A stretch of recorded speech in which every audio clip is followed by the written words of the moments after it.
લો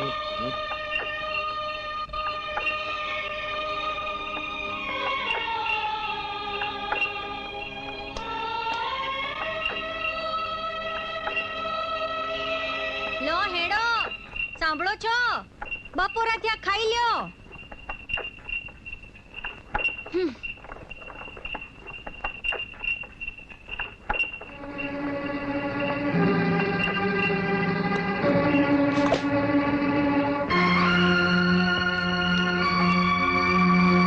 અરે સાંભળો છો, તમને કહું છું, મોઢે બળદિયાની જેમ મોઢિયું બાંધ્યું છે, બોલો તો ખરા.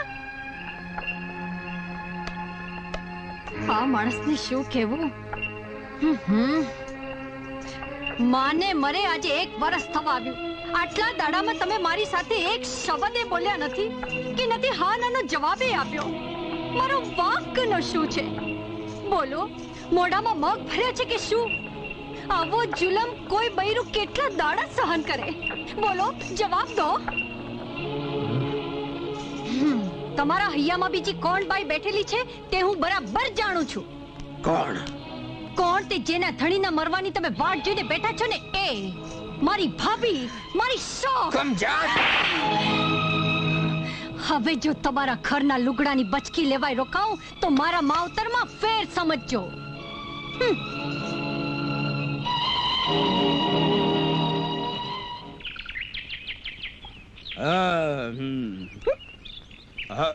મહબતસિંહ, મારા બાપના મર્યા પછી પહેલી વાર દારૂ પીવું છું. ચડતો જ નથી. આજો. અરે નાનુભાઈ, તમે અહીં બેઠા છો, હું તમને ક્યાં ક્યાં શોધી વળ્યો. કેમ? અરે તમને તો ખબર છે કે હું આખું વર્ષ ગમે ત્યાં ભવાઈ રમું છું, પણ વર્ષમાં 1 વાર હું મારા સગાવાલાને ભેગા કરીને આપણા ગામમાં ભવાઈ રમું છું. આજ રાત્રે આ રંગીલો નાયક પળમાં ઉતરશે, જરૂર આવવાનું. હા, તમે જાતે ઉતરવાના હો અને અમે ના આવીએ કેમ ચાલે? અમે બધાય આવીશું.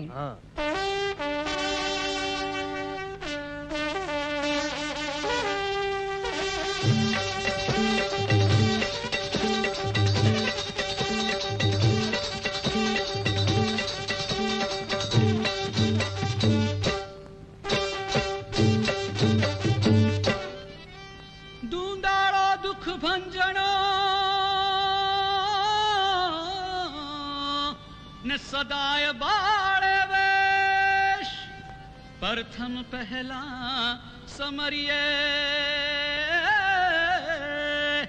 શ્રી ગૌરી પુત્ર ગણેશ તાથલ ભલા ચાચર ત્યાં જાતર ભલી ને ભવાઈ ભવનો સા કંઈક ગુણીજન રમી ગયા. આ તો આ સાહિત્યનો પરિવાર તાથઈ હાય બોલા. ઓહો હો હો હો હો, આજ તો આખું ગામ ઉભરાણું છે ને શું? આજ તો મન મૂકીને આ રંગલો રમશે. તમારા સૌના હૈયાની વાત કરી, કંઈક શીખી સમજી ગાંઠે બાંધી લોક ઘેરે જાય એવો રૂડો વેશ ભજવશે. પણ મારી માનીતી રંગલી વગર વેશ ભજવવો શી રીતે? આ રંગલી ક્યાં રોકાઈ ગઈ? રંગલી, ઓ ચટકી રંગલી! એ વાલી રંગલી ને કેમ લાગી વાર? ઓ સ્વામી, અમે સજીએ છીએ શણગાર.